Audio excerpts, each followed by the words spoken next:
자, 육아 포럼 2부가 시작이 되었습니다. 네, 드디어 2부가 시작이 됐고요. 여러분들께서 채팅창에 정말 많은 글들 남겨주시더라고요. 뭐 예를 들어서 2부가 너무 기대돼요. 그리고 1부가 너무 재밌었어요. 라고 질문을 많이 해주셨는데요.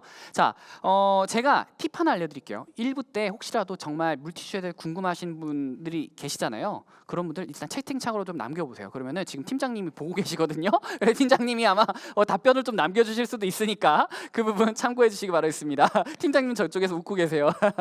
네, 자 이렇게 다 같이 좀 재미있는 육아 포럼을 또 만들어 가고 있는데요. 자, 지금부터는 이제 육아 강연이 펼쳐집니다. 오늘 제가 살짝 힌트를 드리면은 이제 부부가 들으면 좋은 그런 좋은 강연 내용으로 준비가 되어 있다고 하는데 어떤 내용인지 제가 간단하게 말씀을 드리도록 하겠습니다.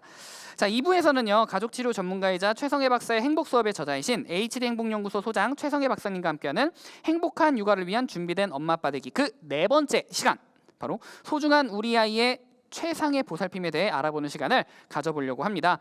부모와 아이의 건강한 관계 형성 방법에 대해서 궁금하셨다면 이번 육아 포럼 2부 육아 강연을 꼭 주목해 주시길 바라겠습니다. 자, 그리고 제가 팁으로 미리미리 좀 알려드리지만 혹시라도 중간에 너무 좋은 내용이 있으시면요 캡처를 하셨다가 나중에 남편이든 와이프든 뿌리시면 됩니다. 자, 소개하도록 하겠습니다. 최성애 박사님 박수로 모셔보도록 할게요. 안녕하세요. 안녕하세요. 네, 안녕하세요. 박사님. 안녕하세요. 잘 지내셨죠?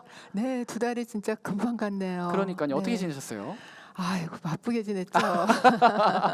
바쁘게 네. 지내셨다고 하는데 저도 너무너무 아기 키우느라고 너무 바쁘게 지냈습니다. 정말 그러실 지금. 거예요. 아기까지 있으면. 네, 애가 3개월이 되니까 진짜 어, 너무 귀여워요. 자, 네. 이렇게 최성애 박사님 모셔봤는데요. 오늘 강연도 정말 좋은 내용 준비되어 있다고 하니까요. 기대 많이 해주시기 바라겠습니다. 그럼 좋은 강연 부탁드리겠습니다. 네, 안녕하세요. 여러분 반갑습니다. 우리가 벌써 지금 네 번째죠. 오늘은 제목은 정서적 금수저로 키우는 최상의 보살핌이라는 건데요. 아마 여러분 머릿속에서 야, 정서적 금수저는 뭐지? 또 최상의 보살핌은 뭐지? 아마 그런 생각이 떠오를 수도 있는데요. 이 순서는 이렇게 할 겁니다. 정서적 흙수저와 정서적 금수저에 대해서 제가 좀 말씀을 드리겠고요. 그 다음에 DNA보다 더 중요하다고 요새 알려져 있는 후성 유전학에 대해서 말씀을 드릴 거예요. 그 이야기를 들으면 그러면 우리가 정서적 금수저로 키우는데 또 우리가 아이들한테 주는 그런 유전자를 가장 최적의 상태로 가장 최상으로 키워낼 수 있는 방법이 뭘까 하는 궁금점이 드실 텐데요. 바로 오늘 거기에 대한 명쾌한 답을 드리겠습니다. 그래서 세 번째, 네 번째가 아마 그 답일 텐데요. 비중으로 본다면 첫 번째, 두 번째보다 세 번째, 네 번째 더 시간을 드릴 거고요. 그리고 끝에 가서 여러분들께서 혹시 궁금하신 사항이 있으시면 채팅창이나 또 이쪽으로 연락을 주시면 시간이 되는 만큼 나눠드리겠습니다. 자, 그러면 우리 그 정서적 흙수저와 금수저에 대해서 조금 얘기를 해볼까요? 아마 정서적이라는 말을 빼고 일반적으로 금수저, 흙수저 할 때는 경제적인 거, 금전적인 거, 혹은 물질적인 걸로 되게 이제 얘기를 많이 하는데요. 흙수저, 금수저, 되게 부모의 재력에 따라서 자녀의 장래가 결정이 되고 또 그렇게 형성된 불평등이 대물림된다는 일종의 신조어인데요. 어원을 찾아보니까 2015년부터 사용이 됐다고 해요. 그러니까 그게 오래된 말은 아닙니다. 그리고 우리가 이 말에 대한 그 어감이 좀 저도 그런데 별로 좋지가 않아요. 뭔가 하여튼 사람을 구분하는 것 같고 뭔가 불평등이나 이렇게 차별이 또 대물림된다는 게 참 불편한데, 그런데 저는 여기에서 이런 재력 같은 거는 어떻게 보면 부모님의 재력이 자녀한테 그냥 그대로 간다는 게 참 불평등할 뿐 아니라 나는 어쩔 수 없다, 그런 생각이 들 수 있는데요. 지금 여러분들께서 혹시 자신이 부모님한테 받은 게 많지 않다 하더라도 우리가 정서적인 면은 얼마든지 오늘부터 그 방법을 알고 실천하시면 정서적으로 아주 부자가 될 뿐 아니라 우리 아이들도 정서적인 금수저로 키울 수 있다는 말씀을 드리려고 해요. 정서적 금수저와 정서적 흙수저, 이거는 이제 저희 부부가 책을 쓰면서 이렇게 사용한 말인데요. 부모가 자녀에게 물려주는 돈과 물질보다도 정서적 안정감, 유대감, 신뢰감, 그리고 여유, 그리고 어려움을 딛고 다시 일어설 수 있는 그런 회복 탄력성, 이런 것들이 자녀의 장기적인 성공과 행복에 훨씬 더, 물질보다도 금전보다도 훨씬 더 중요한 요인이라는 방대하고도 많은 그런 장기 연구 결과에 토대한 용어입니다. 그리고 한 가지 좋은 점은 이것은 오늘부터, 우리가 돈 버는 거 그렇게 하루아침에 돈 벌 수 없잖아요. 하지만 정서적인 그런 그 통장이라고 할까요? 그것은 오늘부터 우리가 방법만 제대로 알고 실천한다면 얼마든지 쌓아갈 수 있고, 또 그것을 우리 아이들에게도 줄 수가 있습니다. 자, 그렇다면 우리가 반대로 그 정서적 흑수저가 되는 것은 어떠한 상황일까? 되게 빈약한 정서 환경이라고 볼 수가 있는데요. 그런 빈약한 정서 환경, 나중에 조금 더 말씀을 드리겠지만, 그런 곳에서 자라는 아이들의 일반적인 모습은 되게 분노가 많습니다. 화를 잘 낸다는 거죠.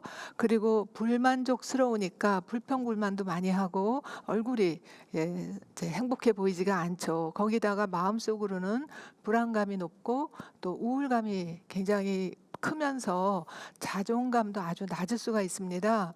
그래서 아이들에게 제가 이제 상담을 하면서 보면, 또 아이들도 그렇고 청소년, 심지어는 대학생이나 어른이 되어서도 아무리 겉모습이 화려하고 아무리 부모가 돈이 많고 좋은 차를 타고 멋진 집에서 산다 하더라도 자기 자신이 내적으로 혹은 주관적 현실로서는 참 초라하다고 느끼고요.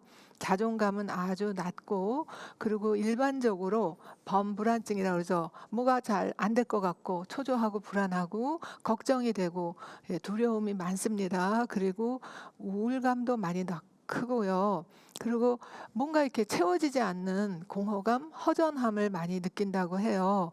그리고 이제 그러한 공허감이나 허기를 물질로 때우기도 하고, 어떤 사람은 먹는 거, 술 이런 걸로 때우기도 합니다. 심지어는 쇼핑을 한다든지 혹은 뭐 성형 이런 걸로도 하는데, 대개 이거는 정서적인 허기를 충족하기 위한 아주 노력이지만 대개는 일시적인 효과뿐이고 오히려 이제 중독이 되기 아주 쉬운 상황이죠.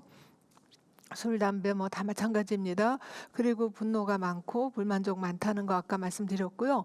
때로는 부모님이 계셔도 난 부모가 없는 것 같다, 혹은 부모가 나한테 해준 게 없는 것 같다라는 생각을 할 뿐 아니라, 그러면 그러한 자기를 돌보고 자기를 보호해주고 자기를 이렇게 위로해주고 이해해주고 할 사람이 없다는 그런 그 마음, 공허감을 딴 데 가서 그런 필사적으로 다른 대안을 막 찾으려고 그렇게 매달리는데, 아주 어릴 때는 유치원이나 학교 와서 선생님한테 매달리는 애들이 있고, 좀 중고등학교 되면 뭐 다른 이성 친구라든지 무슨 뭐 아이돌 뭐 이런 사람들한테 정말 넋을 잃고 필사적으로 매달리기도 하고, 조금 더 커서는 직장 상사라든지 혹은 뭐 지도자, 뭐 목사님, 스님 뭐 이런 사람들한테 정말 필사적으로 마치 자기 부모한테 받지 못했던 그런 사랑과 보호와 안정감과 위로를 받고자 애를 쓰는 그런 경우도 정서적 흑수저들의 모습이기도 합니다. 반대로 정서적 금수저는 어떤가 하고 보면은요, 일반적으로 얼굴이 편해요. 그리고 잘 웃습니다.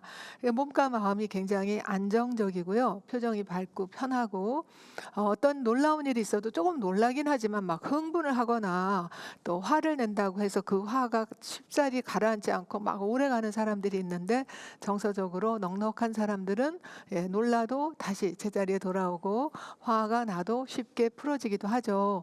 그러다 보니까 이제 친구들과 또래 관계가 좋고 전반적인 대인 관계가 좋습니다. 그리고 자기 마음의 여유가 있으니까 남에게 좀 더 배려도 할 수 있고요.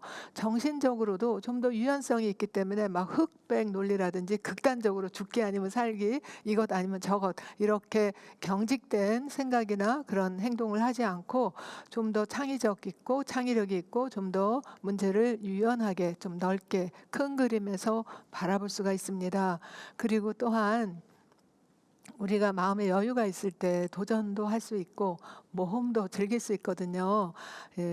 그리고 회복 탄력성이 굉장히 높아서 그런 어떤 재난이나 트라우마를 입어도 빨리 회복이 되는 거죠. 자, 그러면 누가 보더라도 이렇게 정서적인 어떤 흑수저의 모습보다는, 아이고 잠깐만요.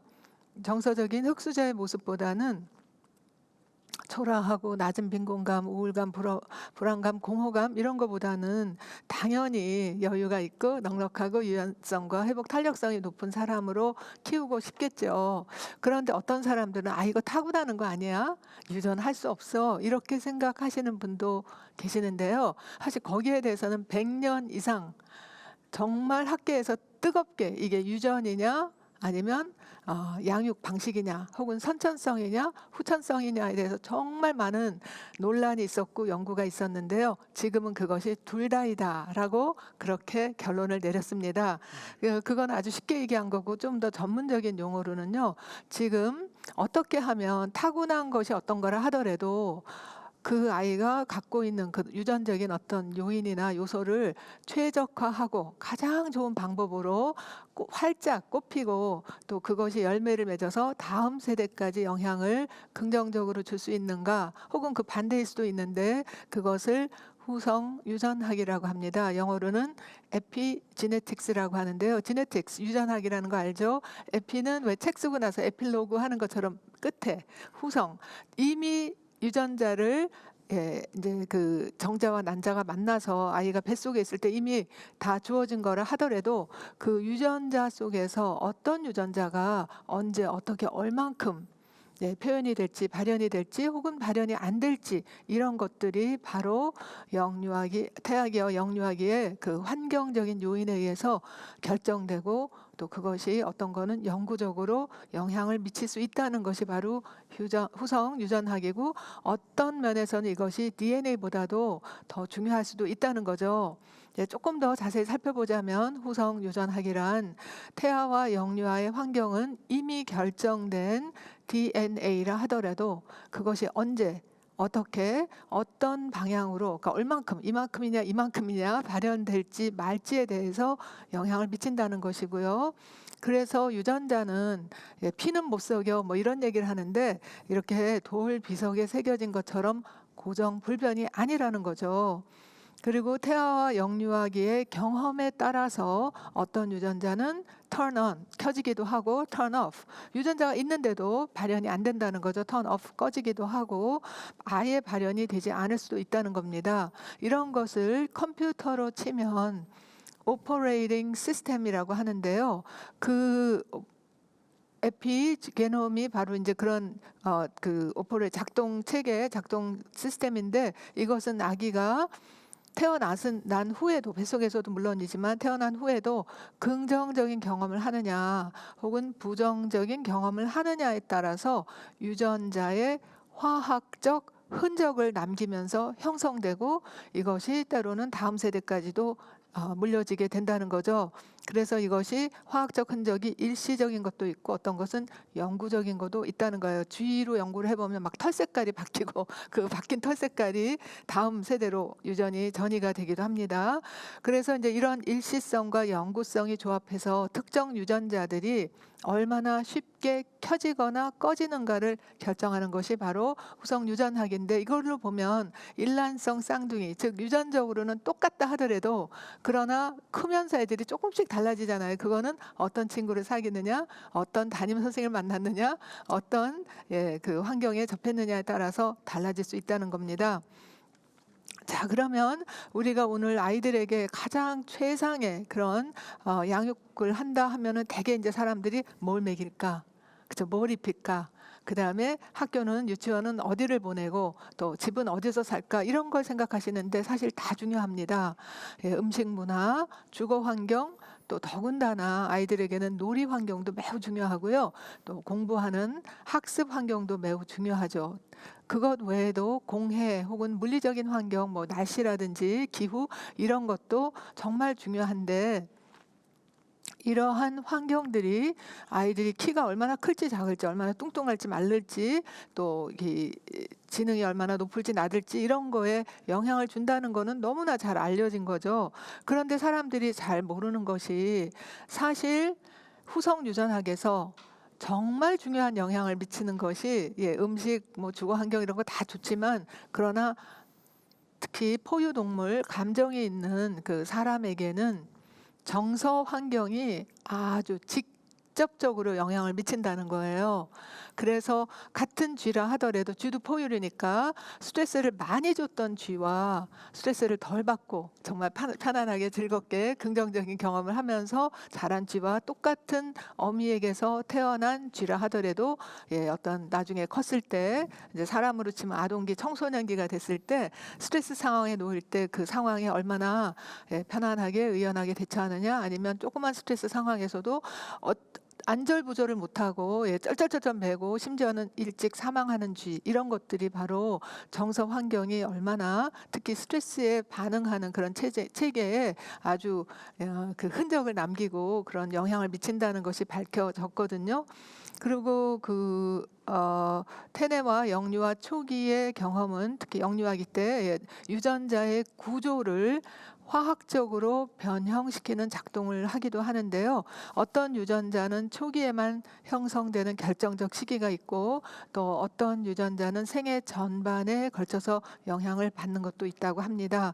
뭐 자세한 예도 있고 설명도 있지만 제가 이제 후반부에 더 초점을 두기 위해서 이 정도 이제 설명을 하면서 여기서 이제 특히 영유아기 초기 아기들의 정서 환경이 아기들의 뭐 가구, 옷, 무슨 유모차, 무슨 뭐 음식 이런 거보다도 정서 환경이 정말 중요하다는 건데요. 뇌는 특히 초기 경험에 지대한 영향을 받습니다. 그 경험에 따라서 뇌의 구조와 기능이 달라지는데요.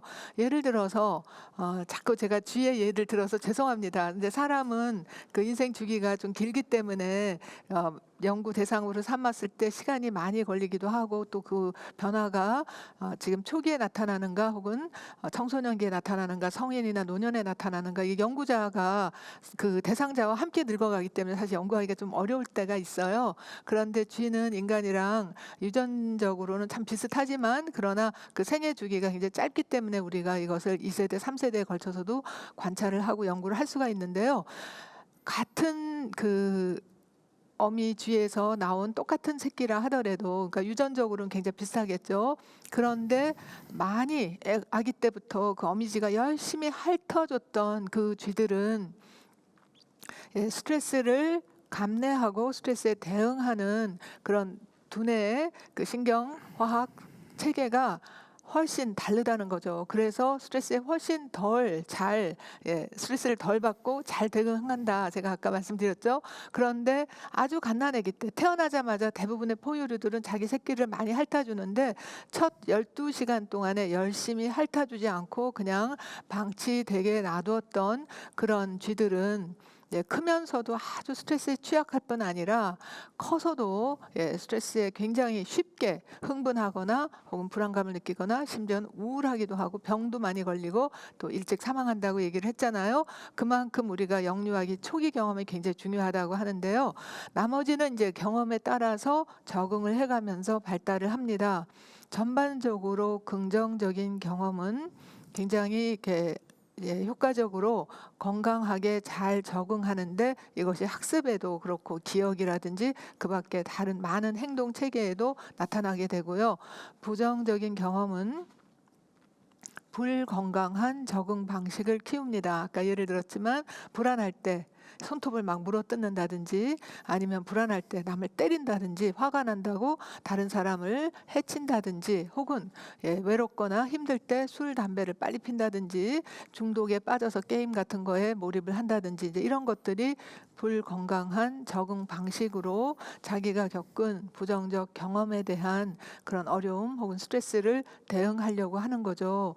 그리고 전반적으로 부정적인 경험을 많이 하다 보면 작은 스트레스에도 과하게 놀라거나 두려워합니다. 이런 걸 볼 수 있는 게 이제 유치원이나 학교에서 아이들 어디 견학 간다 혹은 뭐 같이 소풍을 간다 이럴 때 보통 이거는 긍정적인 스트레스에 해당이 될 텐데 어떤 아이들은 막 못 간다고 무섭다고 막 소리치고 울고 안 간다고 그러는 경우도 있거든요.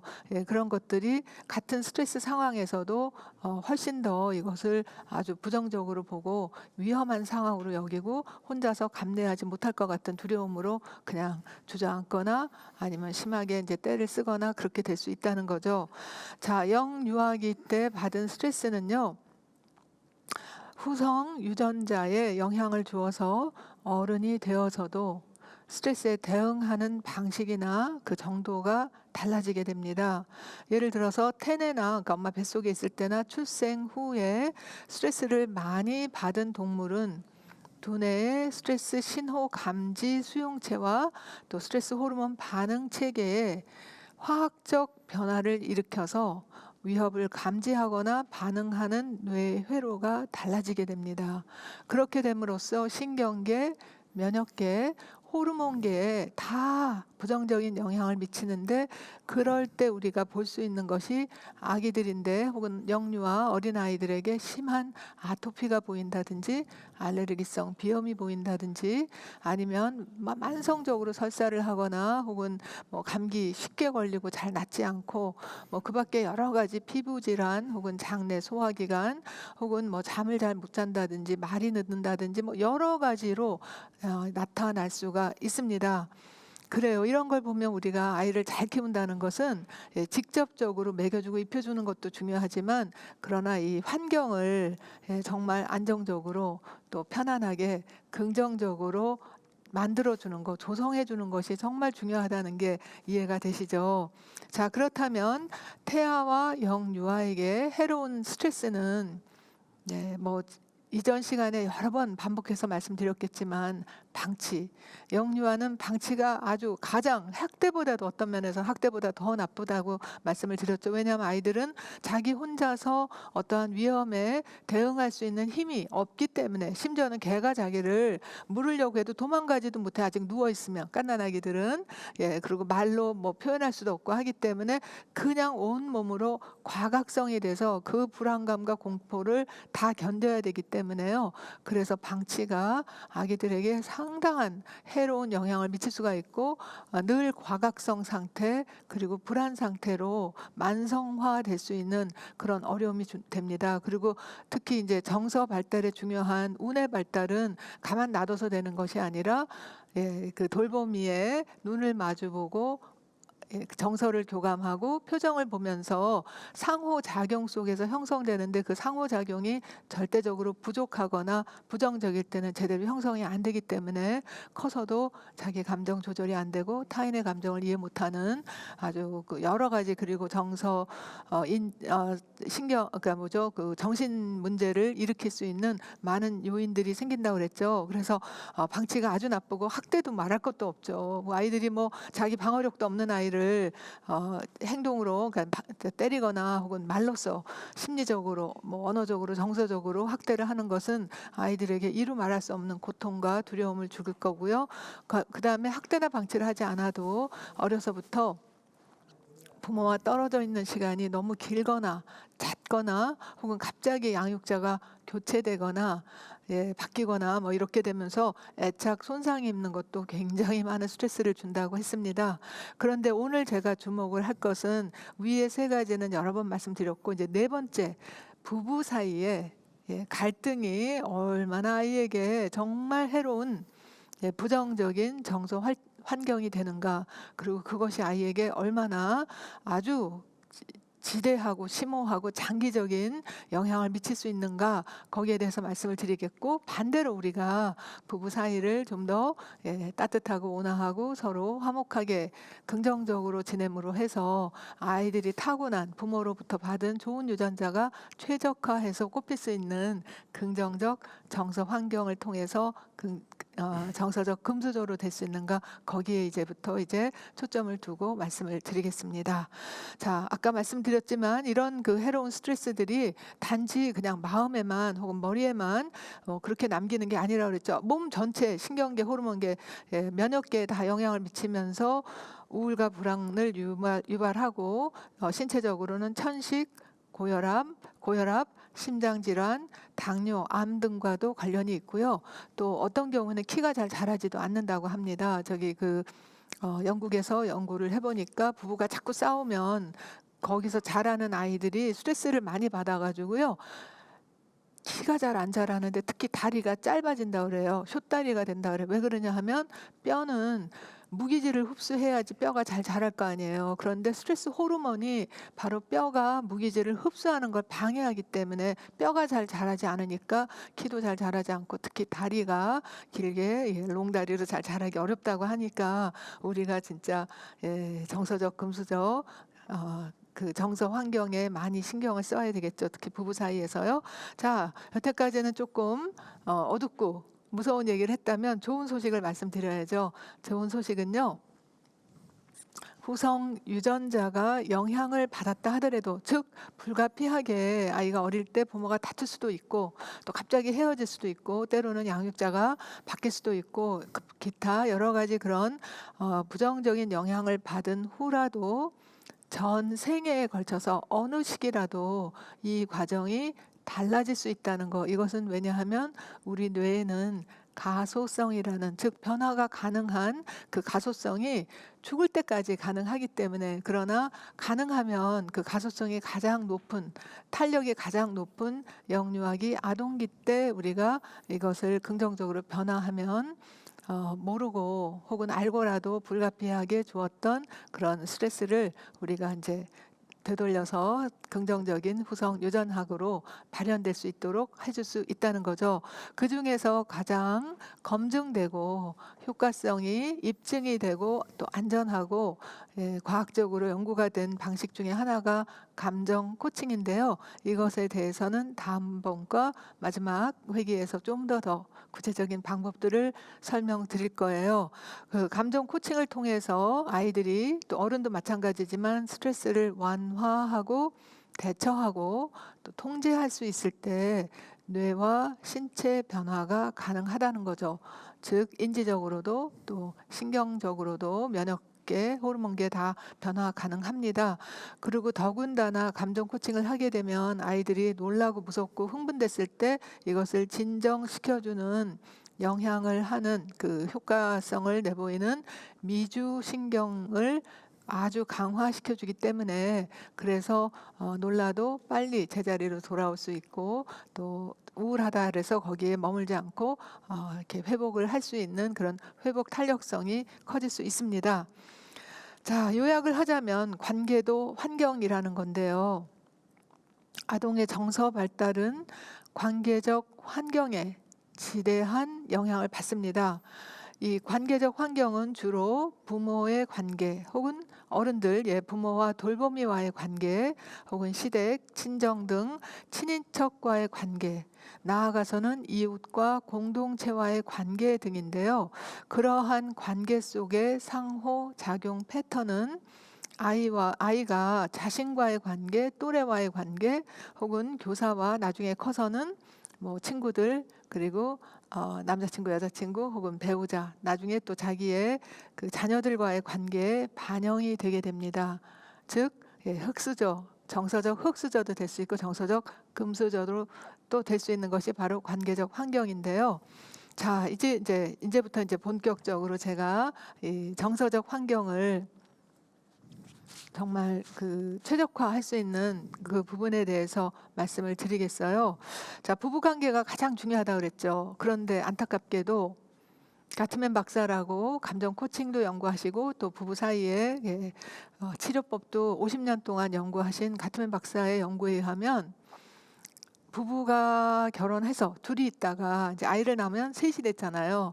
둘에서 셋으로 변하면서 첫 아이 낳고 출산 후에 3년 이내에 부부 사이의 관계는 급속도로 나빠진답니다. 무려 67%가. 즉 3명 중에 2명의 부부가 아이 낳고 첫 3년 동안 관계가 아주 나빠지는데 일단 대화는 줄어들고 스트레스는 올라가고 적대감도 올라가고 그러니까 이제 자주 많이 다투게 되거나 아예 정서적으로 서로 단절된 상태가 되는 경우가 있고 이런 것이 또 오래 가다 보면 이혼으로까지도 이어지게 되죠. 그러면 아이 낳으면 너무 행복한 거 아닌가? 아이 낳으면 너무 기뻐서 서로 더 잘해주지 않을까? 물론 아기 낳고 3분의 1 정도는 관계를 유지하거나 더 좋아질 수도 있다는 거예요. 그런데 왜 3분의 2가 이렇게 관계가 나빠지는가 하고 보니까 그 가장 큰 이유는요. 가장 큰 이유는 성격이 나빠서도 아니고요.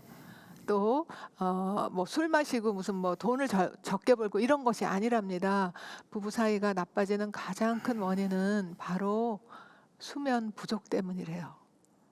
둘 다 자꾸 깨다 보면 잠을 못 자니까 스트레스 많이 받고 피곤하고 우울증이 생기면서 더욱더 서로에게 함부로 대하고 막대하고 또 귀찮아하고 화를 내고 이렇게 하면서 이제 관계가 나빠지는데요.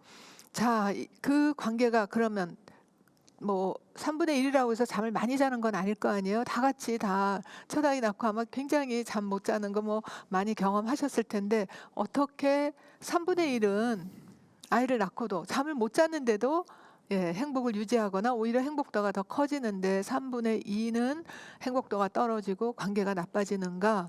또 이것 외에도 부부가 어떻게 하다가 정말 싸우고 더 이상 회복이 되지 않아서 이혼을 하는가? 여기에 대해서 50여 년 동안 3,600쌍 이상의 부부를 관찰하고 연구한 그 가트맨 박사에 의하면 부부가 이혼하는 가장 큰 이유는 성격 차이도 아니고 또 싸우는 내용, 이것이 돈 문제냐 술 문제냐 고부 갈등이냐 이런 싸우는 내용 때문도 아니고 정말 이유는 싸우는 방식 때문에 이혼을 한다는 겁니다.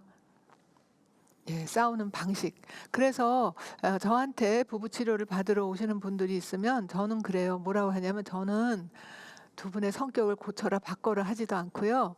또 두 분이 뭘 잘한다 못한다 내가 판단하는 것도 아닙니다. 둘 사이에 어떤 소통 방식이나 갈등을 대처하는 그 방식의 패턴이 악순환으로 가고 있느냐 선순환으로 가고 있느냐 그걸 보고 악순환을 선순환으로 방법을 다르게 할 수 있도록 그렇게 가르쳐 드립니다 하거든요. 자, 어떤 방식이 관계를 망치고 드디어 뭐 결과적으로는 94% 이혼으로 가는가 네 가지가 규명이 됐습니다. 그 첫 번째가 비난이라는 건데요. 다 말하는 방식이에요. 비난의 말투는 이렇습니다. 당신은 도대체 어떻게 된 사람이 이렇게 시작하면 뒷말은 들을 필요도 없어요. 거기다가 당신은 왜 맨날 이렇게 왜라는 말을 넣거나 아니면 정말 잘하는 게 하나도 없어 라든지 거기다 또 부사를 넣죠. 당신은 항상 절대로 언제나 결코 늘 이런 부사를 넣게 되면 내용과 상관없이 이 말은 말하는 사람에게가 아니라 듣는 사람에게 공격으로 들려진다는 거죠. 당신 문제가 있어.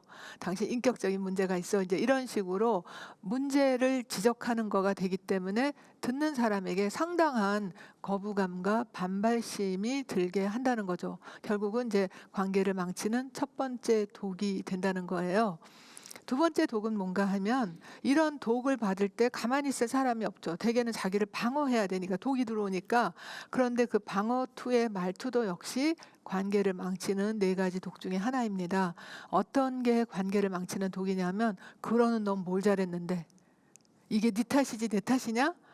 너도 화날 땐 그러잖아. 너도 저번에 이랬잖아. 뭐 이런 식으로 아니면 왜 나만 맨날 잘못했다 그래? 내가 뭘 잘못했는데? 뭐 이런 식으로 책임 전가 내지는 나는 무고한 희생자다라는 표현의 말들이 다 방어의 말이라는 거예요. 우리 사실 이런 얘기 많이 하는데 이것이 정말 이혼을 초래하는 그렇게 무서운 독이라고요?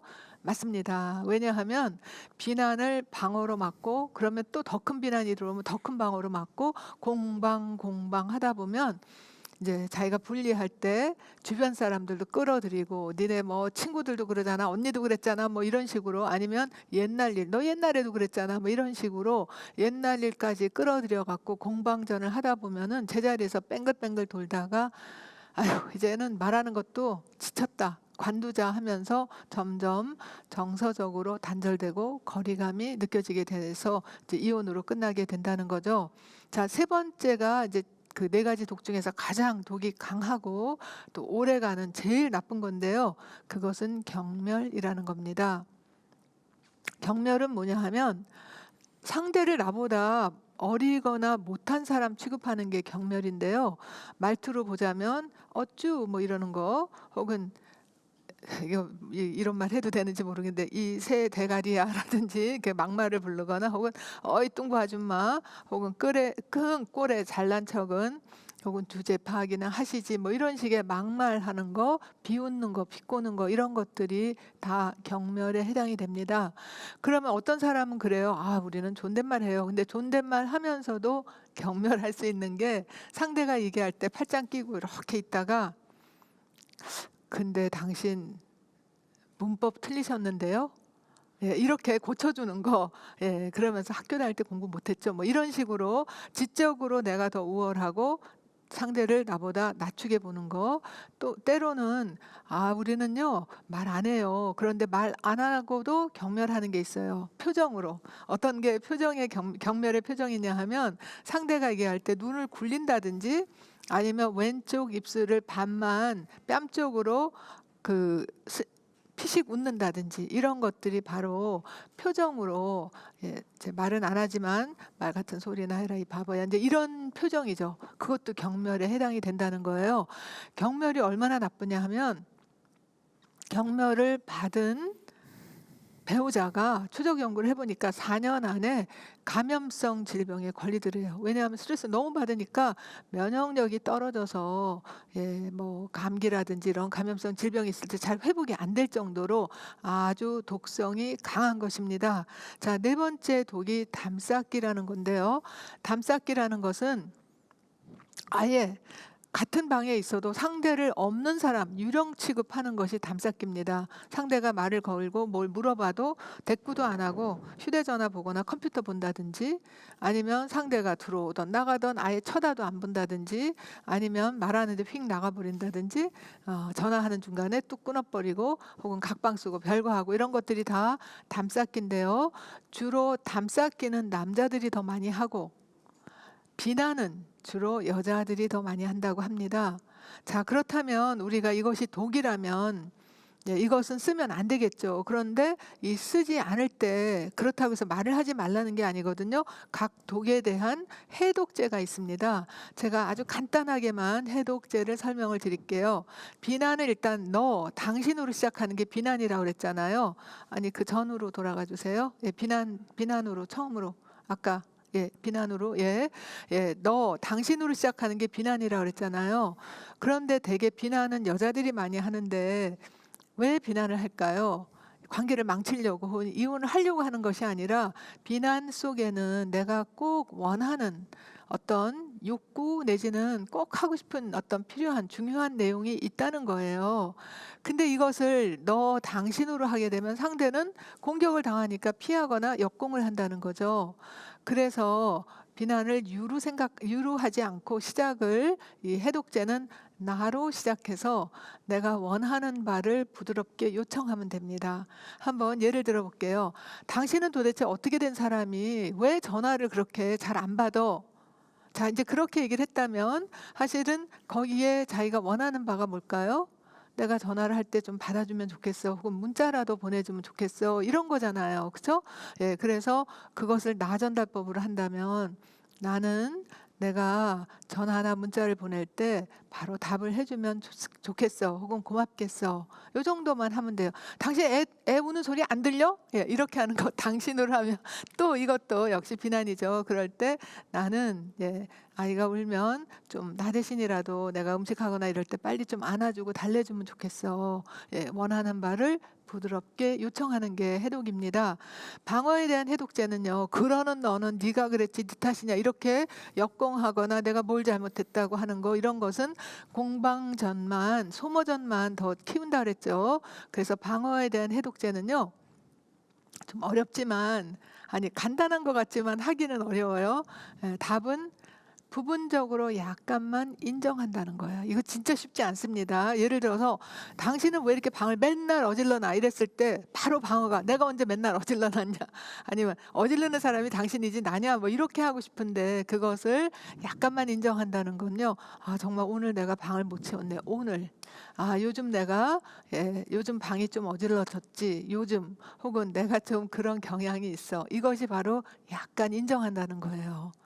만약에 "나 원래 그래." 이거는 인정이 아닌 거죠. 예. 그래서 사실은 인정하기가 참 쉽지 않고 또 여러 가지 그런 상황에 대한 이유와 변명이 있겠지만 일단 정말 오늘 방이 어질러졌네." 혹은 "너 당신 왜 이렇게 전화를 안 받아?" 예 이랬을 때 아까 못 받았어." 예 이렇게 얘기하게 되면 예 제 해독을 하게 되고 일단 잠재우게 됩니다.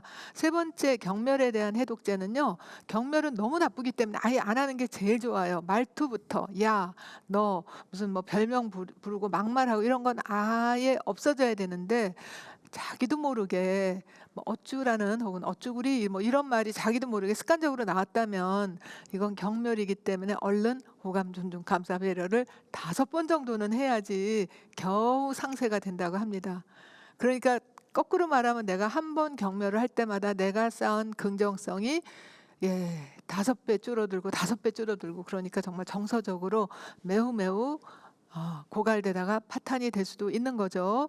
네 그러니까 경멸 그러니까 말투 "야 너." 이런 거보다 "누구 엄마, 누구 아빠." 혹은 뭐 "여보, 당신." 뭐 이런 식으로 말투도 바꾸고 가능하면 고마움을 자주 표현하고 감탄을 하고 존중을 하고 이런 것이 필요하고요.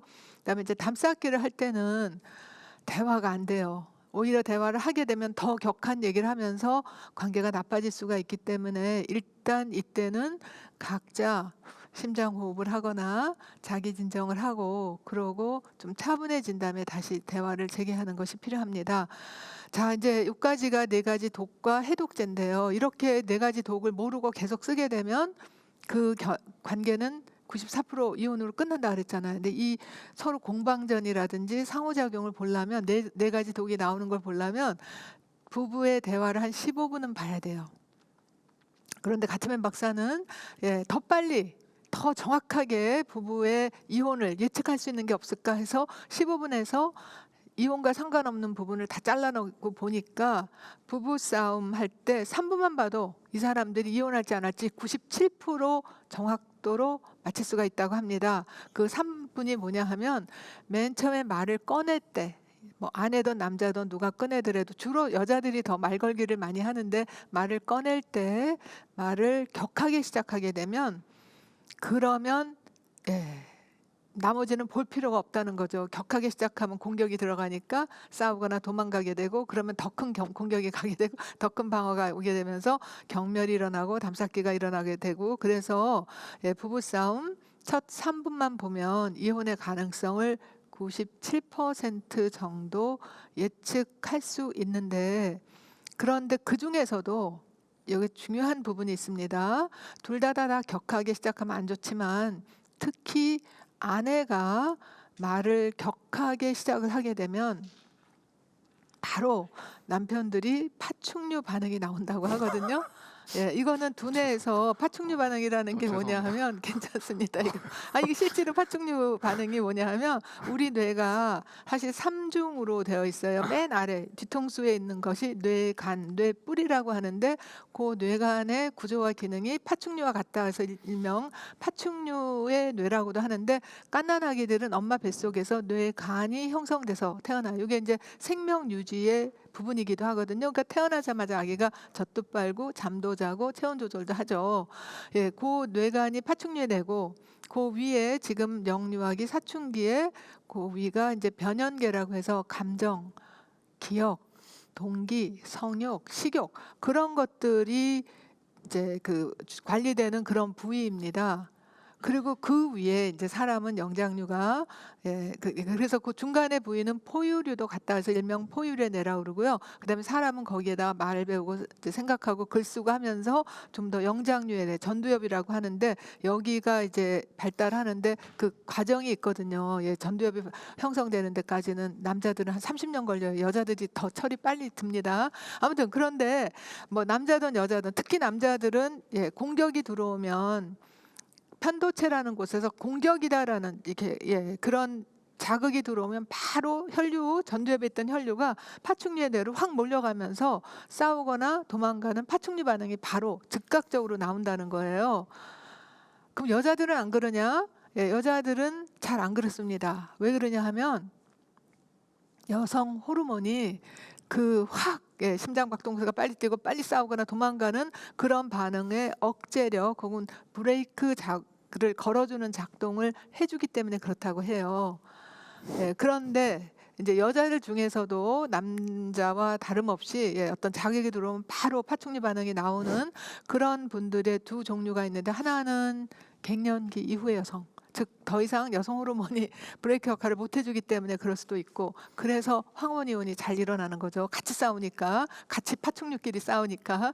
그런데 아직 갱년기도 안 됐는데 우욱버럭이 잘 나오고 남편과 같이 쉽게 흥분하면서 파충류 반응이 나오는 그런 분들은 주로 트라우마, 특히 어릴 때 영유아기의 트라우마가 치료가 안 된 상태로 아직 이렇게 작동이 될 때 조금만 자극이 되면 이제 터져 나오게 되죠. 아무튼 그런 게 있습니다. 그래서 그런 부분이 만약에 있다면 심리치료를 받으시는 걸 전 권하고 싶어요. 왜냐하면 본인한테도 그렇지만 자녀와 아이에게 본의 아니게 욱버럭이 나오고 그다음에 이제 격한 반응, 심지어는 뭐 학대까지 나오게 되게 되면 정말 본인도 힘들고 가족도 힘들기 때문에 남자든 여자든 지나친 너무 빠른, 너무 자동적이고 반사적이고 습관적인 파충류 반응이 나온다면 조금 그 근원적인 어떤 뿌리의 원인을 찾아서 심리치료를 받으시는 것도 좋습니다. 근데 남자들은 트라우마가 있든 없든 반사적으로 그냥 생리적으로 나온다는 거 이거를 이해하시면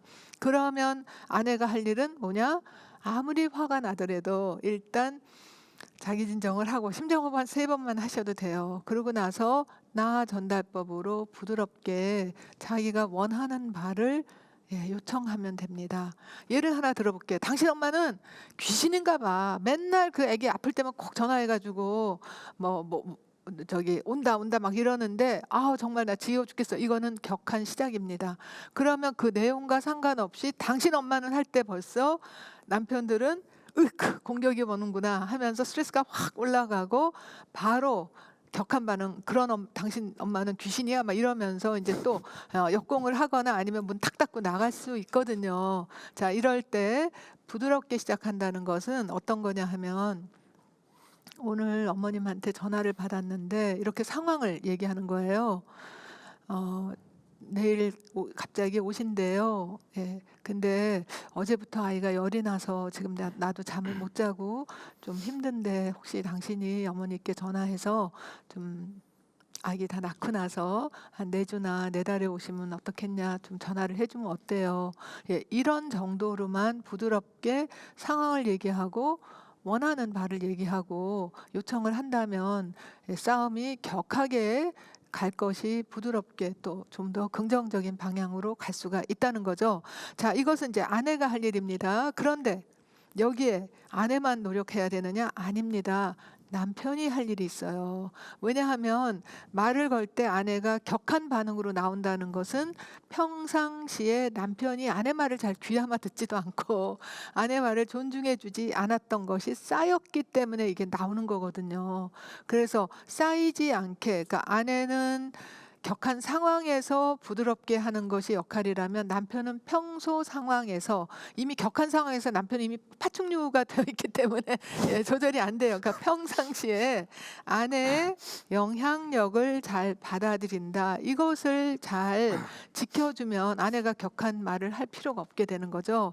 자, 어떤 것이 아내의 영향력을 받아들이는 거냐? 이런 것이 바로 아내의 영향력을 받아들이지 않는 좋지 않은, 즉 격한 반응을 일으키는 말투인데요. 내 사전엔 그런 말 없어. 제발 나 좀 내버려둬. 당신이 알아서 하면 되잖아. 시끄러. 혼자 떠들어. 뭐 이런 식의 말들을 하게 되면 아내는 이제 감정이 쌓이죠. 그러다가 이제 말을 할 때 격하게 나오기 때문에 아내가 뭔가를 물어보거나 상의를 하려고 하거나 요청을 할 때 당신 말도 일리가 있네. 나도 좀 생각해 볼게. 언제까지 하면 좋을까? 당신의 의견을 들었어. 혹은 당신은 역시 머리가 좋아. 이제 이런 표현들이 바로 아내를 마음을 편안하게 해주고 존중받고 배려받는, 즉 영향력이 받아들여진다는 느낌이 드니까 아내도 말을 부드럽게 할 수가 있는 거예요. 저는 참 이상한 게 우리가 학교 다니면서 또는 뭐 군대에서 혹은 사회생활 하면서 정말 뭐 외국어도 배우고 무슨 뭐 인사법도 배우고 하는데 왜 이 간단한 남녀의 그런 어떤 대화에서 가장 기본적인 이 중에서 아무거나 하나만 기억해도 되거든요. 당신 말도 일리가 있네. 혹은 나도 좀 생각해 볼게. 얼마나 간단해요. 이 간단한 이런 말 한두 마디라도 우리가 제대로 배우고 연습을 한다면 부부 사이에 정말 지겹도록 싸우거나 97% 이혼으로 가는 것도 우리가 막을 수가 있다는 거. 그렇습니다. 자, 그러면 이제 여기까지는 이혼으로 가지 않는 그 이제 방법이고, 이혼만 안 한다고 해서 행복한 건 아니거든요. 이제 빨리 이제 행복한 관계에 대해서 말씀을 드리겠습니다. 가트맨 박사가 보니까 행복한 관계는요, 요렇게 그러니까 이제 7층 모델이라고 하는데 그 복잡한 것 같은데 사실 하나씩 보면 되게 간단하고 재밌어요. 첫 번째가 사랑의 지도라는 거가 있는데 이거는 서로가 서로의 내면의 세계를 얼마나 잘 아는가입니다. 예를 들어서 여러분 혹시 종이 있으면 빨리 적어보세요. 제가 질문 몇 가지 할게요.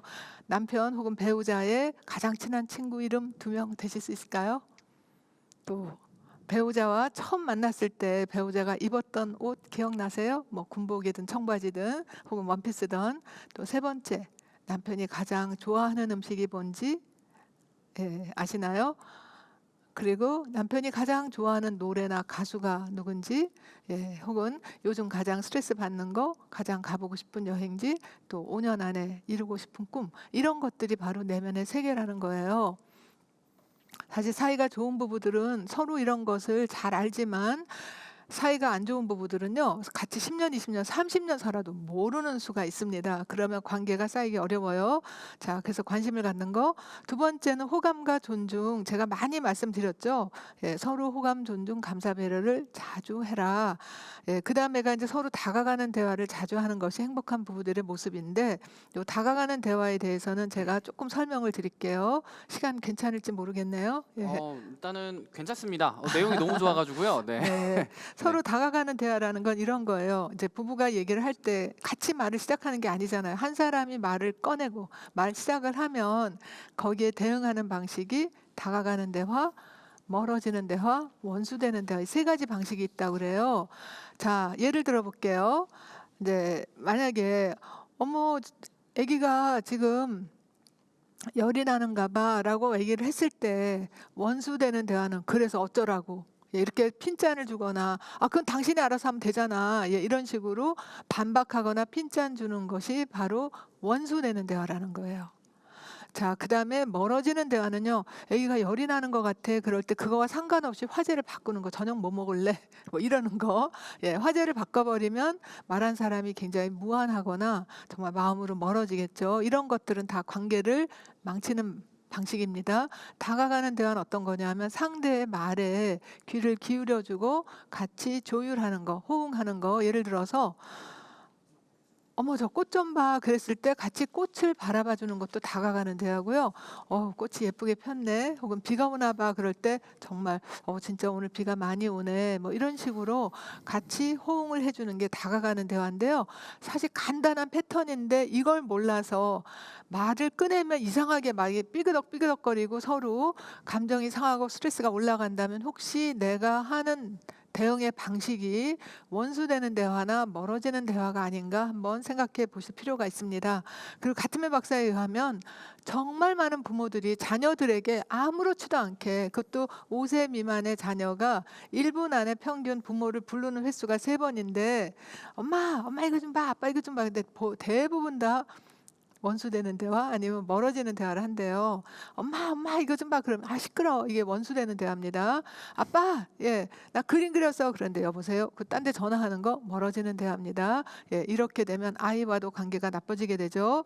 자, 그 다음 단계가 이제 긍정적 감정의 밀물 현상이라는 건데요. 이것은 사실은 뭘 안 해도 됩니다. 밑에 사랑의 지도, 호감, 존중, 다가가는 대화를 자주 하게 되면 긍정성이 쌓여서 내가 뭐 화를 내거나 실수를 하거나 오해를 한다 하더라도 그것을 덮어줄 수 있는 긍정적인 감정이 밀물처럼 몰려와서 마치 바닷가에 모래바닥에 찍힌 발자국을 파도가 씻어주듯이 없애주는 힘이 있게 된다는 거죠. 그런데 그것이 되려면 적어도 긍정 대 부정의 비율이 5대 1은 돼야 된다는 거예요. 그 5대 1이 안 될 때 4대 1, 3대 1 할 수가 안 되다가 부정성이 조금만 높아지게 되면 이때까지 있었던 많은 부정적인 것이 몰려와 가지고 그래서 이제 관계가 아주 확확 나빠진다고 하거든요. 다시 제가 사랑의 제도부터 설정해서 요것은 다 아이들에게도 해당이 됩니다. 아이들도 좋아하는 친구가 있고 싫어하는 선생님이 있고 좋아하는 음식이 있고 가장 아끼는 장난감이 있고 하니까 내면의 세계 아는 거. 그다음에 그 아이들도 그렇고 배우자도 그렇고 행동을 고치기 전에 먼저 감정을 먼저 포착하라. 다음에 더 말씀드릴 거예요. 그런데 특히나 긍정성을 쌓기 위해서는요. 대부분의 사람들이 대화를 해야 된다라고 하는데 중요한 게 있습니다. 대화를 하고 소통을 하기 때문에 마음이 열리는 게 아니라 긍정성이 생겨야지만 마음이 열리고 대화가 된다는 거죠. 잘 경험하셨을 거예요. 대화하자 그래 갖고 더 많이 싸우지 않아요? 예, 그래서 대화를 해서 오히려 관계가 더 나빠질 수가 있기 때문에 먼저 긍정성을 쌓았는데 긍정성은 어떻게 쌓느냐? 작은 일에도 호감, 존중, 감사, 배려를 자주 해주라는 거죠. 그래서 가트맨 박사는 그 비율이 중요하다 그랬어요. 어쩌다 한번 싸우고 나서 뭐 차 바꿔준다, 뭐 잘못해놓고 무슨 반지 사준다 이런 거 해봤자 한 번밖에 안 되고 애들도 그렇잖아요. 비싼 장난감 사줘봤자 금방 실증 내잖아요. 그래서 작은 일을 자주 그것은 기업에서도 조직에서도 마찬가지인데요. 같은 조건에서 고기능, 즉 잘 돌아가는 그런 조직은 긍정 대 부정의 비율이 직원들 사이에 5.6대 1이라고 합니다.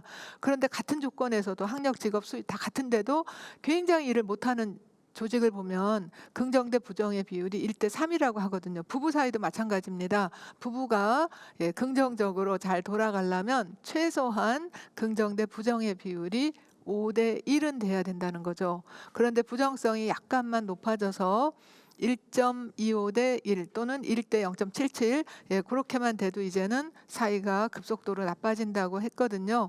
자, 그래서 이제 제가 우리가 인간이니까 실수도 하고 오해도 하고 뭐 화도 내고 욱버럭도 하고 할 수 있지만 그러나 긍정성을 자주 쌓고 또 다가가는 대화를 좀 더 신경 써서 자주 호감, 존중 표현하고 고마움 자주 느끼고 하게 되면 플러스 통장이 생기게 되는 거예요. 정서적으로 더 여유가 있게 된다는 거죠.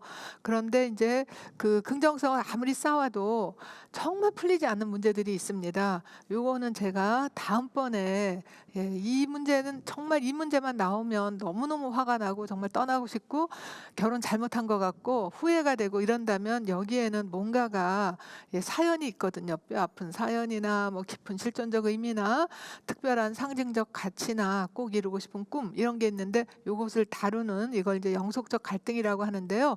거기에 해당되는 부분은 우리가 다음번에 제가 조금 더 얘기를 할게요. 일단 다음번 만날 때까지는 여러분들께서 서로 사랑의 지도, 호감, 존중, 다가가는 대화를 자주 실천함으로써 긍정성을 쌓는 것이 아주 중요합니다. 그래야지만 갈등을 좀 더 우호적으로 부드럽게 예의 바르게 할 수가 있거든요. 자, 그래서 이제 첫 번째 과제는 지난번에도 말씀드렸지만 혹시 아직 못하신 분이 있다면 자신과 가족, 그러니까 배우자나 혹은 아이들의 장점 꼭 찾아주시고요. 이거 하지 않고서는 사실은 관계를 악순환으로 가는 거를 막기가 어려워요.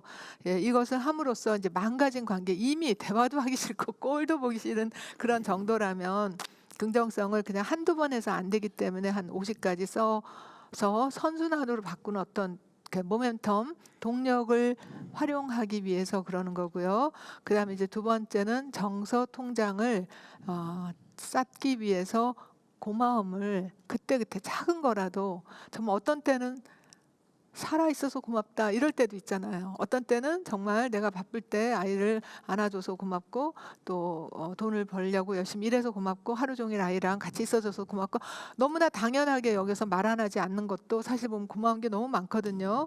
그래서 이제 고마운 거 하고 상대가 어떤 말을 했을 때 거기에 호응을 해주고 잘 경청해 주는 거 그리고 작은 일이라도 선행을 베푸는 거 이런 것들이 바로 정서 통장 쌓기라는 거예요.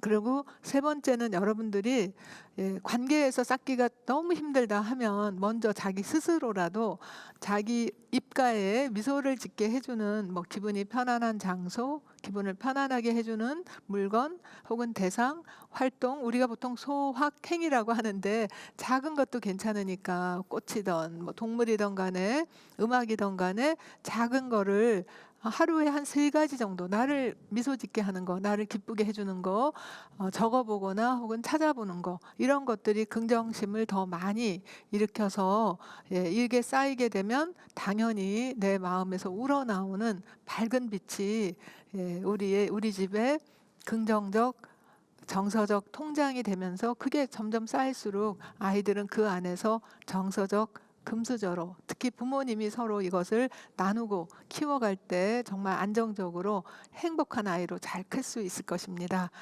감사합니다. 오늘은 여기까지 하고요. 질문이 네, 여러 가지가 많이 좀 있습니다. 들어왔는데, 일단 네.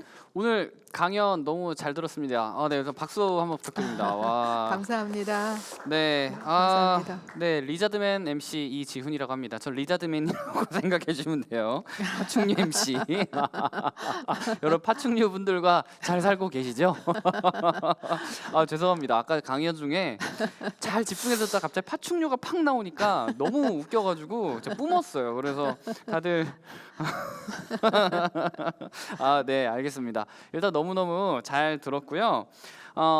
어떠셨나요? 너무너무 즐거우셨죠? 저 같은 경우에는 너무너무 공감하면서 들어서 정말 좋은 시간이 되었던 것 같은데요. 지금부터는 여러분들께서 사전 질문해 주셨던 것에 있어서 질문에 대한 답변을 하는 시간을 가져보도록 하겠습니다. 자, 일단 첫 번째 질문부터 제가 좀 드릴 텐데 좀 이것 좀 보면서 해도 될까요? 네, 그렇죠. 첫 번째 질문입니다. 지금 앞에 있는데요. 19개월 남아를 키우고 있습니다. 요즘 훈육에 대해 고민을 많이 하고 남편과 훈육 방식에 대해서 자주 부딪힙니다. 안전과 관련된 부분에 대해서는 안 된다고 명확하게 말하고 훈육하자는 게 저의 의견이고 남편은 사랑의 매가 필요하다며 마에게 맴매한다는 말을 합니다. 아기가 자기 주장이 생기니 본인 뜻대로 되지 않으면 바닥에 드러눕기도 하고 물건을 던지거나 소리를 지르곤 하거든요. 올바른 훈육을 통해 제 아이를 지키고 보살피고 싶습니다. 어떻게 하면 좋을까요? 예, 좋습니다. 네네. 네, 아주 정말 중요한 질문인데요. 일단 첫째로 아이의 기질을 봐야 돼요. 그러니까 이게 자기 주장이 강한 애들이 대개 이제 만 2살 자기 고집을 피울 나이에 아주 강하게 보이거든요. 그러면 어른들로서는 좀 당황스럽습니다. 이걸 때려서라도 고집을 꺾어서 애를 바로 틀을 잡아줘야 되는 거 아닌가 이런 생각이 들고 또 여기에서 중요한 것은 부모 자신이 자기의 부모한테 어떠한 훈육 방식으로 키워졌느냐에 따라서 사랑의 매가 나를 이렇게 잘 키웠다라고 믿는 사람은 이럴 때 때려서라도 훈육을 해야 된다라고 믿지만 혹은 부모한테 맞았거나 그 맞는 것에 대한 상당한 어떤 상처나 거부감이 있다면 나는 아이를 때리면서 키우고 싶지 않아 또 이럴 수도 있거든요. 혹은 자기 부모는 한 번도 안 때렸는데 나 이렇게 잘 컸잖아 때리면 안 돼 또 이런 서로 상충되는 의견으로 이제 굉장히 부부가 갈등이 클 수가 있는데요.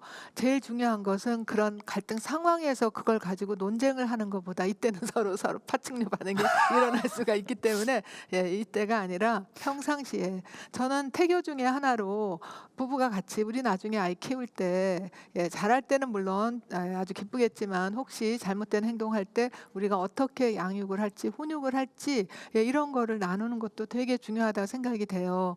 그런데 이제 적어도 이런 상황이 벌어졌을 때는 그때 상황에 애 앞에서 싸우는 거는 아주 좋지 않고요. 어떤 원칙을 세우는 게 좋습니다. 제가 전문가로서 말씀을 드린다면 사실은 훈육의 방법이 많이 있잖아요. 밥을 굶기는 것도 훈육이고 그다음에 매를 때리는 것도 훈육이고 못 본 척하는 것도 훈육이고 그렇지만 제일 좋은 방법은 아이에게 상처를 덜 주면서 아이가 잘 자랄 수 있는 게 그게 사실은 훈육의 목표죠. 근데 훈육이라는 거는 잘못하고 나서 야단치는 게 훈육이 아닙니다. 잘못하는 상황을 막아주는 것도 훈육이고요. 일단 아이가 되게 때를 쓰거나 이럴 때는 피곤할 때, 더울 때, 짜증날 때, 이럴 때, 졸릴 때 이러거든요. 그때 아이를 야단치는 거는 아이한테 어떤 감정을 남기냐 하면 나는 나쁜 애구나. 엄마 아빠는 나를 미워한다. 날 싫어한다. 이렇게 느낄 수 있어요. 그러면 아이가 더 나쁜 행동을 이제 점점 하거든요. 나 나쁜 애니까, 날 싫어하니까, 미워하니까. 그래서 일단 아이의 상황이 이렇게 막 때를 쓰고 화를 내고 뭔가 하는 아이의 상황을 우리가 파악해 볼 필요가 있어요. 뭐 친구한테 얻어맞을 수도 있고 혹은 동생이나 형한테 뭔가를 뺏겼을 수도 있고 그래서 그 때 쓰는 행동을 보기 전에 아이의 상황을 먼저 살펴보고 그리고 난 다음에 그 상황에 적절한 것을 이제 표현을 해줘야 되는데 아이들은 언어적인 도구가 충분히 발달하지 않으니까 이 소리를 지르거나 뭐 발길질을 하거나 행동으로 할 수 있습니다. 이때 아이의 행동을 제지하기보다 어른이 먼저 침착한 것이 아주 중요합니다. 대개 어른들이 그걸 잊어버려요. 본인이 흥분하면서 아이를 이렇게 진정시키려고 하면 아이는 엄마 아빠의 모습을 보고 거기에서 더 격하게 화를 내거나 더 흥분될 수가 있기 때문에 한 30초만 아이를 바라보면서도 먼저 진정을 하고 난 다음에 2살 정도면 아이가 말귀는 알아들어요. 말은 표현 못해도 엄마나 혹은 아빠가 네가 뭘 원하는지 잘 좀 알고 싶은데 그러려면 조금 우리 심장호흡하고 나서 뭘 원하는지 얘기해 줄 수 있을까? 이렇게 말투가 일단 부드럽고 차분해지면 아이도 막 떼쓰고 발굴르고 뭐 엉엉 울고 이러는 것을 진정할 수가 있어요. 이게 너무나 중요한 게 왜냐하면 아이는 혼자 이걸 터득 못 하거든요.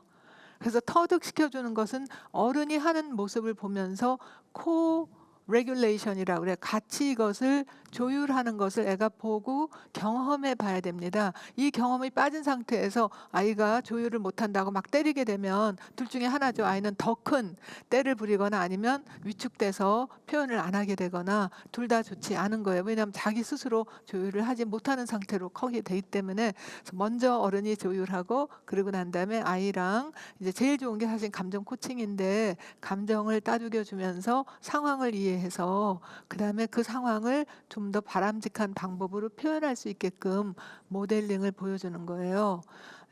엄마 나 자동차 갖고 싶어 이렇게 아니면 그렇게 긴 말을 못한다면 자동차 주세요 요 정도까지는 2살이면 하거든요. 그래서 그렇게 말을 했을 때 주면은 아이가 막 소리 지르면서 하지 않게 되죠. 그리고 그런 훈육 방법에 대해서는 싸우지 않을 때 부모가 우리가 어떤 한계를 질 때 그 방법에 있어서 서로 조금의 차이는 서로 이해한다 하더라도 그걸 가지고 앞에서 안 싸운다. 그리고 이제 아무리 중요한 상황에 있다 하더라도 아이의 안전이 위험에 처했을 때나 혹은 다른 사람한테 해를 줄 때는 우리는 일단 행동을 제지한다. 그까지만 합의를 보시면 아이를 잘 클 수 있고 아이도 그 안에서 잘 클 수 있을 것입니다. 네, 너무 좋은 말씀 잘 들었습니다. 지금 여기 안에 힌트가 여러 가지가 많죠. 아이들 앞에서 싸우지 말자. 뭐 이런 내용들이 참 정말 좋은 말씀이셨던 것 같습니다. 자, 그럼 다음 질문 또 말씀을 드리도록 하겠습니다. 아까 전에 참 질문자분의 이름을 말씀은 안 드렸군요. 제 생각에는 박은총님이시고요. LUBYOUV님입니다. 네, 그 질문에 선정되신 분들은 저희가 선물 나중에 보내드릴 거예요. 자, 두 번째 질문은요. SEOL 설님이고요. 아이디가 굉장히 길어요. 이분은 좀 답변을 드릴 수가 없을 정도로 굉장히 길고. 자, 아무튼 답변 드리겠습니다. 6개월 자녀를 두었고 곧 직장에 복귀를 할 예정입니다. 어쩔 수 없이 돌전에 어린이집에 보내야 될 것 같은데 주 양육자인 저와 함께 보내는 시간이 줄어들면 애착 형성이 제대로 안 될 것 같아서 일단 걱정이라고 하시네요. 그리고 아이와 건강한 애착 형성을 하기 위해서 어떻게 하면 좋을지 근데 직장에 다니면서 그리고 또한 남편의 육아 참여도를 이끌어낼 수 있는 방법이 궁금하다고 하시네요. 네. 첫째로 이제 두 가지가 가지죠? 있는데요. 네. 하나는 남편의 육아 참여입니다. 절대적으로 필요합니다. 아이가 건강하게 정말 정서적 금수저로 자라기 위해서는 엄마 혼자의 힘으로는 너무 어렵고 아빠랑 같이 이제 협동이고 공동적인 그런 그 육아가 필요하고 그것은 많은 연구를 통해서 지난번에도 말씀드렸지만 아빠가 참여할 경우와 참여하지 않을 경우가 아이에게 너무나 큰 차이를 주는데 여기서 이제 그 약간 그 저 중요한 포인트는 아빠가 참여하면서 막 무섭게 엄하게 때리면서 참여하면 오히려 참여하지 않는 것보다 더 나쁘대요. 참여를 하려면 이제 제대로 잘 긍정적으로 하셔야 된다는 거, 예, 그거를 말씀을 드리겠고요. 그래서 감정 코칭 책이 정말 지난 한 10여 년 동안 육아서로서 베스트셀러였거든요. 한번 보시면 많은 사례도 있으니까 같이 보시면서 연습도 해보시고 실전에 적용해 보시면 도움이 될 거예요. 그리고 이렇게 감정 코칭을 통해서 엄마 아빠가 해줬을 때 아이가 훨씬 잘 따르고 또 반응도 긍정적이기 때문에 육아가 그렇게 헬스럽지 않습니다. 지옥스럽지 않고 오히려 아이 크는 모습이 너무나 기특하고 대견해요. 그리고 더 조율이 잘 되면서 행복감을 느낄 수 있고요.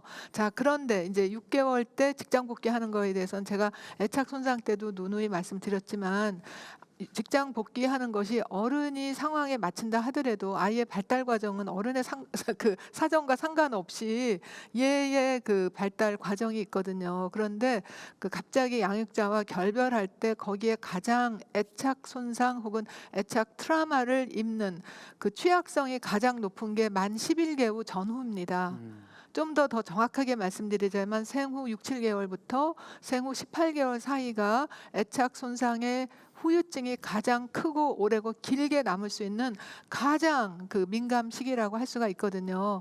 그래서 굳이 그 직장 복귀하려고 한다면 양육자를 생후 5개월 이전에 찾아서 적응을 시키고 예, 하는 것이 좋고요. 이제 이미 6개월이 돼서 어쩔 수 없다면 혹시 어떻게 그 이렇게 조정을 할 수가 있을지 모르겠지만 18개월까지 한 1년 정도만 조금 예, 다른 것을 좀 조정해 보는 것이 어떨까 그런 것을 제안해 드리고 싶고요. 왜냐하면 이 애착 손상의 후유증은 지금 당장 나오는 게 아니라 5년, 10년, 20년, 30년 후에도 나오기 때문에 정말 무서운 거거든요.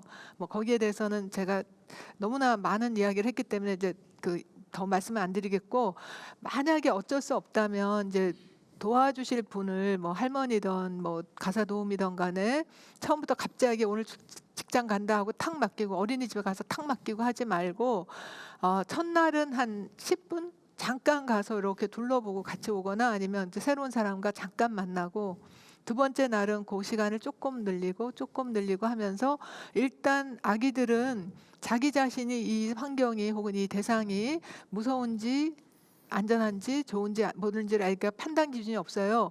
부모가 그 상황이나 장소에 어떻게 대하는가를 보면서 아이들이 예, 그거를 대응을 하거든요. 그러니까 부모가 그 새로 잘 선정한 그 양육 도움이라든지 혹은 뭐 일가 친척이라든지 어린이집을 선정을 잘 하셨다면 그러면 그 적응 시간을 적어도 한 3일에서 일주일 두고서 쬐꼼 늘려가는 것이 필요합니다. 갑자기 탁한 맡기고 가는 것은요 아이들의 입장에서는 수영도 못하는 애를 바다에다 확 집어던져서 네가 거기서 수영을 하고 살아남든 말든 난 몰라 하고 가는 거나 마찬가지일 정도로 엄청난 공포와 트라우마를 남길 수 있다는 거 꼭 기억해 주시면 좋겠습니다. 아, 네. 점차적으로 하라는 거죠. 그렇죠. 점차적으로 이렇게 조금씩 해나가라라는 말씀을 해주셨는데요. 너무너무 또 좋은 말씀인 것 같습니다. 좀 공감이 많이 되시는 분들이 꽤 계실 것 같은데요. 한번 잘 살펴보셨으면 좋겠습니다. 그리고 남편분들이랑 꼭 보세요. 자, 이제 마지막 질문만 남았는데 시간 괜찮으세요? 저는 괜찮은데 괜찮으세요? 혹시 네, 여러분들이- 저희는 괜찮습니다. 네. 저희는 뭐 예. 계속 할 수도 있어요. 네. 자, 지금 들으시는 분들이 너무너무 좋아하셔가지고요. 지금 반응이요 뜨겁습니다. 살짝 아유, 보시면요. 감사합니다. 올라오면서 아이고. 너무 멋있으시다고 그러면서 막 그리고 다들 그 유행어 나올 것 같다고 이런 말씀하세요. 뭐요? 파충류? 파충류. 그래가지고 지금 계속 파충류만 맴도신 것 같은데. 지금 폴 맥클린이라고 뇌과학자가 네. 하신 말씀이에요. 아, 진짜 이 삼중 구조가 그래요? 있대. 내가 말한 말은 아닙니다. 아, 그래도 이렇게 폴 되게 과감하게 맥클린. 말씀하시기가 어렵죠. 그렇죠. 파충류. 네, 알겠습니다. 이제 마지막 질문인데요. 이제 이현민님 비보나 1320이라는 아이디를 가지고 계신 분이시고요. 마지막 질문 좀 네. 말씀을 드리겠습니다. 최상의 보살핌이라 18개월, 58개월 자매를 키우면서 항상 우리 아이에게 내가 해줄 수 있는 노력과 시간 그리고 에너지를 쏟아서 해주는데도 아이가 커감에 따라 주변에서 들리는 소리에 따라서 비교가 되기도 하고 허탈함이 몰려올 때가 있습니다. 육아는 장기전인데 벌써부터 번아웃이 온 것 같아서 고민이 있습니다. 어떻게 해야 이 난관을 극복하고 아이에게 최상의 보살핌을 제공할 수 있을까요? 어떻게 에너지를 얻을 수 있을까요? 라고 네. 하면서 질문해 주셨네요. 네. 일단 혼자서 개인적으로 할 수가 있는 게 있고 그다음에 이제 배우자와 할 수 있는 게 있습니다. 예, 그걸 먼저 하고 나면 아이들은 저절로 잘 크니까요. 일단 본인이 할 것은요. 자기의 에너지를 자기도 모르게 이렇게 술술 고갈시키는 빠져나가게 하는 우리 통장으로 치면 자기도 모르게 지출이 어디선가 새고 있는 게 없나 하는 것을 빨리 알아보고 점검하는 것이 필요합니다. 예를 들어서 우리가 이렇게 왜 통장을 보면 나도 모르게 자동으로 막 나가는 거 있잖아요. 그런 거에서 정말 쓸데없는 거 우리 빨리 막아야 되잖아요. 그런 것처럼 자동적으로 습관적으로 반사적으로 내가 부정적인 생각과 감정을 하고 있는가를 점검해야 돼요. 왜냐하면 우리가 부정적인 생각과 감정을 느낄 때 우리 몸에서 활력 에너지가 빠져나가고 스트레스 호르몬이 올라가게 되거든요. 그런데 조심해야 될 게 뭐냐 하면 누구라도 일반적으로 사람들은 가만히 있으면 부정적인 생각으로 가게 된답니다. 그리고 부정적인 감정을 훨씬 더 오래 기억하게 된다고 하거든요. 그래서 자칫하면 제가 이렇게 표현하는 것이 감정적 비만이 될 수가 있다는 거죠. 자꾸 부정적이고 생각하고 하는데 여기서 지금 질문하신 분이 자꾸 남과 비교가 되고 이것이 바로 아주 이거 좋지 않은 사인입니다. 우리는 다른 사람과 비교하면 결코 행복해질 수가 없어요. 늘 나보다 잘난 사람이 있거든요.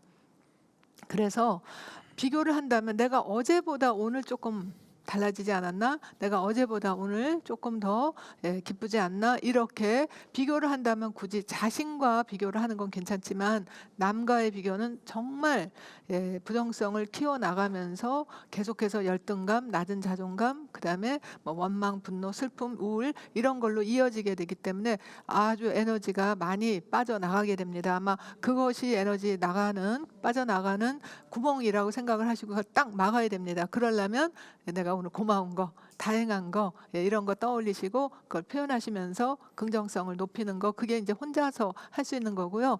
더군다나 만약에 그렇게 빠져나가는 구멍이 매우 커서 그것을 내가 혼자서 감당이 안 되겠다. 주로 이제 트라우마인데 미해결 과제라고도 합니다. 뭔가 하여튼 큰 상처가 있는데 어릴 때나 성장기에 그걸 내가 감당을 못한 상태로 구멍을 그냥 내버려 두면 마치 시루에다 물 붓기처럼 나의 에너지가 자꾸 고갈이 되거든요. 그거는 빨리 심리 치료를 받으시는 것이 특히 트라우마 센시티브 치료라고 해서 트라우마를 제대로 이해하는 그런 분을 찾아서 트라우마 전문 치료를 받으시면 아주 도움이 됩니다.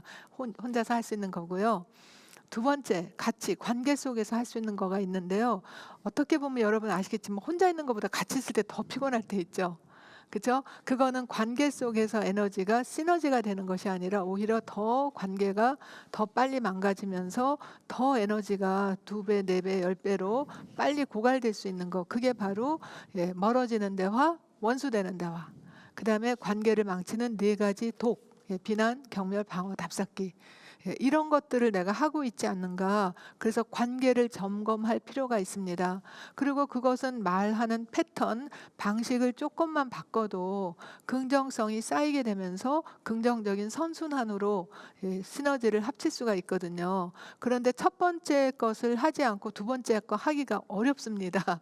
왜냐하면 첫 번째 자기 상처를 갖고 있으면 사실 우리가 상처 있을 때 누가 건드리기만 해도 굉장히 아프다고 소리를 지르잖아요. 자꾸 누군가가 나를 공격하고 누군가가 나를 아프게 하는 것 같아서 심지어는 아이들에게까지도 화를 낼 수가 있거든요. 그래서 먼저 자기 상처가 뭔지 점검해 보는 거, 또 습관적으로 반사적으로 내가 부정적인 생각이나 감정을 일으키지 않은가 그걸 보면서 그럴 때 그 상처의 원인을 찾는 것도 중요하지만 바로 심장호흡 몇 번만 하더라도 일단은 스트레스 호르몬이 더 나오는 거는 막을 수 있다는 거 아주 쉽지만 위력 있는 방법이 있고요. 또 배우자와의 관계에서도 물론 뭐 전문적인 그 도움을 받을 수도 있겠지만 특히 뭐 학대, 뭐 폭력, 외도 이런 게 있다면 정말 혼자 힘으로는 힘들 수 있어요. 그럴 때는 전문가의 도움을 받고 그것도 외도 전문가한테 가십시오. 암한테 나가서는 오히려 상처가 더 악화될 수도 있으니까 그래서 부부치료 전문가에게 가서 도움을 받거나 그렇지 않고 서로의 상호작용 패턴이 에너지를 고갈시키는 즉 갈등을 증폭하는 방법이라면 패턴을 오늘 가르쳐드린 몇 가지만이라도 조금 바꿔보시면 이제 선순환으로 돌아갈 수가 있습니다. 네, 이렇게 또 좋은 말씀을 잘 들어봤습니다. 어떠셨나요, 여러분? 오늘 최성애 박사님과 함께 정말 너무너무 좋은 얘기를 하고 있었는데요. 정말 저 MC 입장에서도 너무너무 공감되는 그런 얘기들도 많았고요. 그리고 여러 보고 계시는 분들도 정말 나 이번에 한번 바뀌어봐야 되겠다 이런 생각 정말 많이 하셨을 것 같습니다. 정말 감사합니다. 너무 좋은 말씀 해주셔가지고 네, 일단 너무 감사합니다. 네. 일단 제가 잠시 뭐 공지 좀 하나 해드릴게요. 올해 박사님과 함께하는 매 강연마다 챌린지가 진행됩니다. 벌써 저희가 4번째 하고 있는데요. 매회 챌린지를 완료하시고요. 맘퀴위키 커뮤니티에 육아 챌린지에 인증하신 분들 중에 추첨을 통해서 푸짐한 경품이 제공됩니다. 매회 참여하시고요. 6회차 모두 참여하셔서 수료증과 푸짐한 혜택 받으시길 바라겠습니다. 그리고 단 한 아이디당 게시물 1개만 인정됩니다. 그래서 여러 개의 게시물을 올리지 마시고 한 개의 게시물에다가 계속 수정을 하시면서 올려주시면 될 것 같아요. 오늘 강연은요, 육아 초보 예비 엄마 아빠들이 다시 보기 하면 굉장히 도움이 될 것 같습니다. 제가 생방송 처음에 말씀해 드렸듯이 그 캡처를 해서 뭐 배우자분들한테 보내면 정말 좋다고 말씀을 드렸지만 그래도 앞으로도 계속 재방송 하실 수 있게끔 영상 클립으로 잘라서 올리고 있으니까요, 여러분 많이 시청해 주시길 바라겠습니다. 자, 그럼 마지막으로 박사님 그 육아 프로그램 시청자들에게 한 말씀 부탁드리겠습니다. 네, 사실 저는요 여러분 부모님 세대에게부터 교육을 시작을 했거든요. 이제 여러분 세대, 그 다음 세대까지 3세대가 어쩌면 근데 이것은 저의 어떤 개인적인 의견이 아니라 정말 연구가 된 안전하고 또 실천할 수 있는 방법이니까 조금씩 하나씩이라도 실천하셔서 여러분과 또 자녀들에게 정말 정서적으로 풍족하고 여유 있는 그런 환경을 만들어 나가시기 바랍니다. 하실 수 있습니다. 네, 최성애 박사님 너무나도 감사합니다. 여러분 박수 짝짝짝 쳐주도록 하겠습니다. 감사합니다. 네, 감사합니다. 네. 채팅창에 짝짝짝이라고 쳐주셔도 됩니다. 여러분 채팅창에 짝짝짝 쳐주세요. 자, 이렇게 좋은 강연 다시 한번 감사드립니다. 생방송 채팅 참여 이벤트에 당첨되신 분들은 8월 23일 발표 예정입니다. 맘큐 고객센터 공지사항을 지속적으로 보시다가 참고해 주시면 되고요. 추가로 더보기란에 있는 설문조사에 정성스러운 의견을 남겨주시는 분들께도 푸짐한 선물 드리고 있습니다. 참여 많이 해주시길 바라겠습니다. 그리고 실시간 채팅 많이 남겨주신 분들도 설문조사에 참여를 해주셔야 됩니다. 설문조사 참여가 필수예요. 그렇기 때문에 저희가 선물을 보내드릴 수가 있으니까 잊지 말고 참여해 주시고요. 그리고 맘큐 앱, 맘큐 위키의 육아 포럼 코너에서 후기 댓글 남기기 이벤트도 진행 중이니까 참여하셔서 푸짐한 선물 받아가시기 바라겠습니다. 그리고 제가 말씀드렸죠, MC 권한으로 여러분들께 선물 드리겠다고. 지금부터 제가 선택한 거를 여러분들께 공개해드리도록 하겠습니다. 선물은요, 어떤 선물이냐면 판테딘 세트입니다. 아니 판테딘 그 크림 있죠. 그 크림 세트인데요. 제가 실제로 저희 아이에게도 쓰고 있는데 너무너무 좋은 제품이에요. 그래서 판테딘 세트를 드리도록 하겠습니다. 지금부터 아주 잘 보셔야 돼요. 뭐냐면은 그 맘큐 아이디를 적지 않으셨기 때문에 호명되시는 분들은 꼭 맘큐 아이디를 적어주시기 바라겠습니다. 자, 판테딘 세트 받으실 두 분은요, 이희힙이라고 한 이름을 가지신 분과 그리고 이채리님, 이 두 분께 선물을 드리도록 하겠습니다. 그 지금 공지사항으로 채팅창으로 올라갈 테니까요, 이 두 분은 꼭 맘큐 아이디를 적어주시길 바라겠습니다. 축하드립니다. 네, MC 권한입니다. MC 권한 얻기 어려웠어요. 다음에는 더 선물 많이 드릴게요. 자, 다음 회차 방송인 육아 프로그램 124회에서는 최성애 박사님과 함께 신체적, 정신적 지지하는 방법이 무엇인지 함께 알아가는 시간을 가져볼 예정입니다. 맘퀴키의 커뮤니티 코너에 Q&A에 궁금한 점을 또 한번 남겨주시면 공감을 많이 받은 또는 궁금한 점들을 더 공감되는 궁금한 점들을 선정해서 다음 회차 방송에서 답변을 해드리도록 하겠습니다. 아쉽지만 유한 킴벌리 육아 포럼 123회 저희가 준비한 내용은 여기까지입니다. 네, 여러분들 어떠셨나요? 재미있으셨나요? 초반에 약간 버벅이는 부분이 있었지만 다음 회차 때부터는 이것을 바탕으로 해서 더 좋은 방송 준비하도록 할 테니까요. 여러분 꼭 다시 한번 참여해 주시면 감사하겠습니다. 많은 분들께서 정말 큰 도움 됐다고 감사하다고 축하드린다고 이렇게 채팅 많이 남겨주시고 계십니다. 저 또 강연을 들으면서 많은 생각이 있었는데요. 정말 좋은 시간이었던 것 같습니다. 그럼 이만 여기서 123회 마무리를 해보도록 할까요? 초보 엄마아빠들의 든든한 육아 길잡이 유한 킴벌리 육아 포럼 다음 시간에는 더욱더 알찬 내용으로 찾아뵙도록 하겠습니다. 오늘 함께해 주신 여러분 정말 감사합니다. MC 이지윤이었습니다. 다음 회차에서 만나요. 안녕.